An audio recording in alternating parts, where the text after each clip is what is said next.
తను గుర్తు చేసుకుంటూ ఎక్కువగా ఏడుస్తుండేవాడు. చాలా డిప్రెషన్‌గా ఉండేటోడు, చాలా లోన్‌లీగా ఉండేటోడని కూడా వారు చెప్తున్నారు. స్నేహితులు పదే పదే అతని వద్దకు వెళ్ళి మాట్లాడడానికి ప్రయత్నించేవారు. అలాగే తనతో పనిచేసినటువంటి ఎవరైతే ఉన్నారో 'త్రినేని' సీరియల్ కానీ ఇతర సీరియల్, సినిమాలతో పనిచేసినటువంటి నటీనటులు ఉన్నారో వాళ్ళందరూ కూడా నిరంతరం టచ్‌లోకి వెళ్ళారు. టచ్‌లోకి వెళ్ళినప్పుడు అతనితో మాట్లాడడానికి ప్రయత్నించారు. కానీ ఆయన కేవలం కొద్ది మందితో మాత్రమే మాట్లాడడం జరిగింది. కానీ రోజు ఇన్‌స్టాగ్రామ్‌లో తనతో పవిత్రతో ఉన్నటువంటి అనుబంధం గురించి, వాళ్ళిద్దరూ గడిపినటువంటి క్షణాల గురించి తను నిత్యము ఫేస్‌బుక్‌లోను, ఇన్‌స్టాగ్రామ్‌లోను వీడియోల రూపంలో, పోస్ట్ రూపంలోనూ పెడుతూనే ఉన్నారు. ముఖ్యంగా ఆ పవిత్రకి సంబంధించిన విషయంలో తను లాస్ట్‌లో తనతో దిగినటువంటి ఆ ఫోటోని షేర్ చేస్తూ కన్నీరు మిన్నీరు దాంట్లో ఫోటో రాశాడు. నాన్న నీతో దిగినటువంటి లాస్ట్ ఫోటో ఇదే అంటూ కూడా తను పోస్ట్ పెట్టాడు. ఆ పోస్ట్ చూసిన తర్వాత నటీనటులందరూ కింద కామెంట్ సెక్షన్స్‌లో వారు కూడా చాలా బాధపడుతూ వాళ్ళు కామెంట్స్ చేసినటువంటి నేపథ్యం కాబట్టి ప్రస్తుతం చందుకు సంబంధించినటువంటి డెడ్ బాడీ ఇక్కడే ఉస్మానియా మార్చురీలో ఉంది.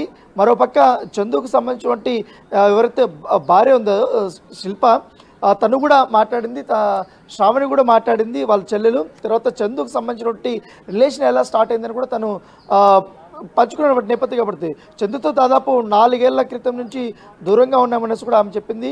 చందు సూసైడ్ చేసుకుంటాడనేసి నేను అస్సలు అనుకోలేదు. మా ఇద్దరిది ప్రేమ వివాహం, కానీ నేను చాలా బాగుండేవాళ్ళం మేము.